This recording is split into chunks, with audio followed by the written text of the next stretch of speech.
by just looking at how things can kind of be done and how I can try to mess around with it and use moves that I know in basketball that are effective, like crossover behind the back, and be like, oh, how do I give myself an opportunity to do two things at once and make it fun and like challenging for myself.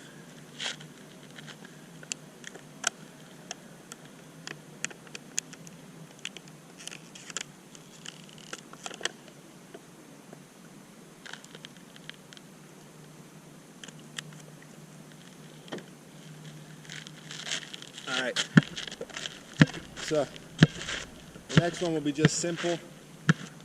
I want to have the ball in front of myself, and I want to toss the ball at a diagonal against the wall, have it bounce, and catch it in the other hand, and try and find a rhythm where it's pass, catch, one, pass, catch, one, pass, catch, one, and then slowly you can figure out how to increase it where you're just always tossing the ball and tapping in between without stopping.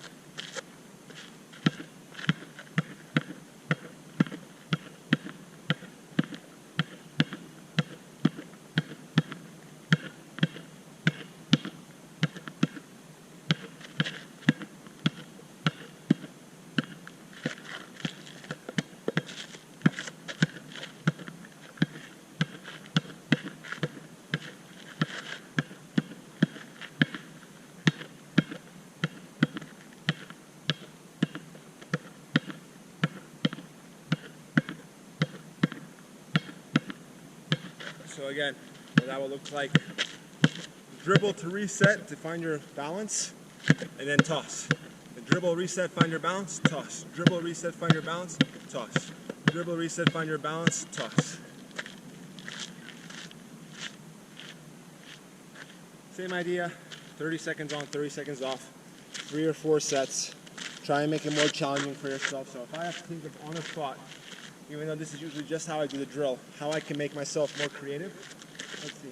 So I'm here, one catch here, bounce, dribble, reset, find the ball, and then switch.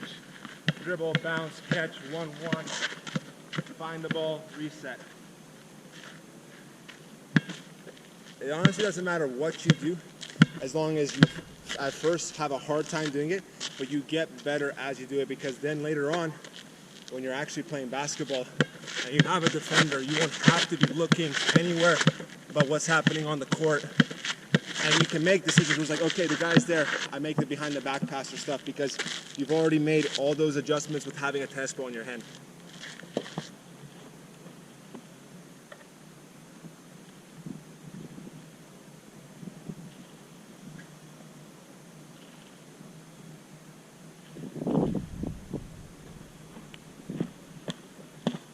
All right, so now we're gonna do the ones that you can do without the wall. After I show you these next two drills, I'm gonna change the camera angle. I'm gonna put it in front of the basketball wall that in front of the wall that I'm using it against, so you can see it from the front. I'll go through all the exercises one more time, and then it'll be just up to you to time it out properly. The 30 seconds on, 30 seconds off. 5 sets of each exercise in order to get to that time you want to do these things. So, the next one is we're going to be, instead of open stance, which we've been doing the whole time, one leg in front, working on the crossovers. One ball in one hand, one ball in the other. We want to work on balancing this ball and having the time to do a basketball move before the ball bounces again. So for me, it's again timing. Just like we were doing same dribbles, we are now doing dribble, cross, catch. Dribble, cross, catch. Dribble, cross, dribble, cross.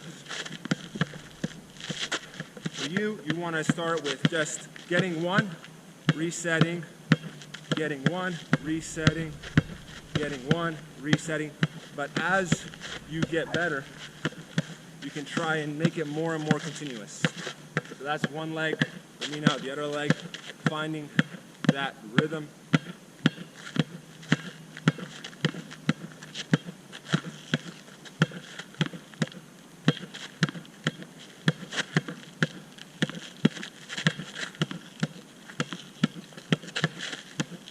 All right.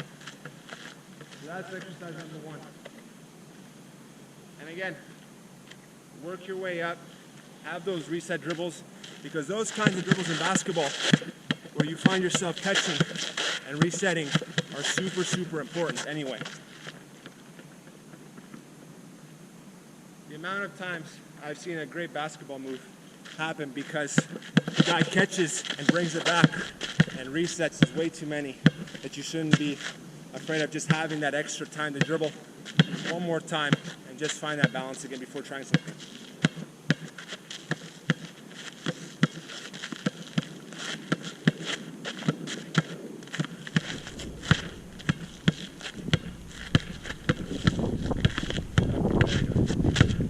So that's number one, without the wall. The next one, a little bit harder, is you have to work on really adjusting how much force you put into each hand, because when both things are going down with your hands, you can kind of teach your brain to go and throw the ball downwards. But now we want to, instead of throwing the ball down with the hand, we want to toss it and catch it with the other hand while still doing the crossover. And that's going to require a lot of mental power to toss the ball softly, not in front, not behind, but just high enough that you can catch and try and keep doing it over and over again. I know that one of my students, he really struggles with this exercise because he's always tossing the ball too far in front when he's doing it. So it's important to really just have the mind awareness still that even though you're doing the crossover, that you're just still having to do something else with the tennis ball. I wouldn't say properly, but effectively, because again, any much of a direction or power in too much and you're not going to be able to catch the ball again and try and keep going continuously. So again, foot in front, away from the wall, here, catch, catch, catch, catch, dribble, reset, reset, dribble, reset. One, reset, dribble, in between each crossover. Try and keep your balance coordinated, watching the tennis ball at all times, not worrying about the basketball. Because if you're worrying about the basketball, you're missing out on the information that's happening on the court. And that's what the tennis ball is trying to symbolize for you, is that all the information that is happening during a basketball game, and that should be done without having to think about it. So that was right leg forward, now left leg forward, because you have to do everything ambidextrously in basketball.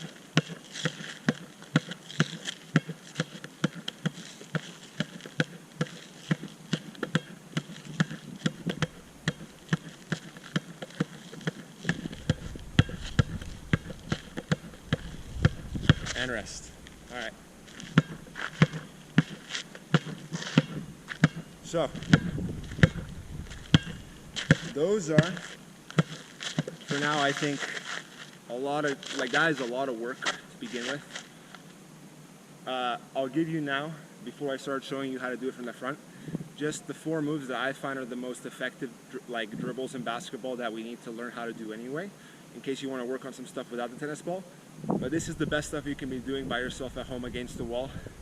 And then I'll finish up with doing about 15 minutes where I'm going to really put 10 to 15, I don't know how long I can last honestly, but 10 to 15, camera in front so you can kind of see how I look while I'm doing the drills.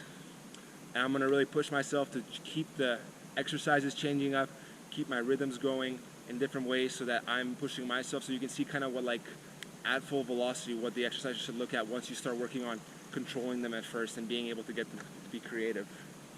So the 4 drills that you can do that are just effective basketball drills, we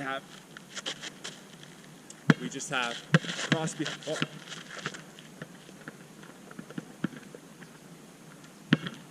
It doesn't help that I'm doing this in a sand pit, honestly. So we go cross behind the back.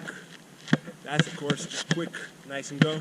We have double under behind where we're going here. It's kind of like a waiting move to see which way the defender is going, and then you can go behind through the legs again, or you can just try and beat the guy the same way. But it gives you that kind of time in order to see where the defender is going.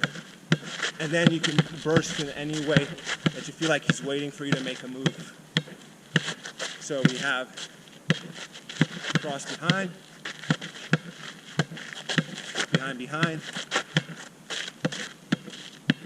We have cross planting at the same time the feet in order to let ourselves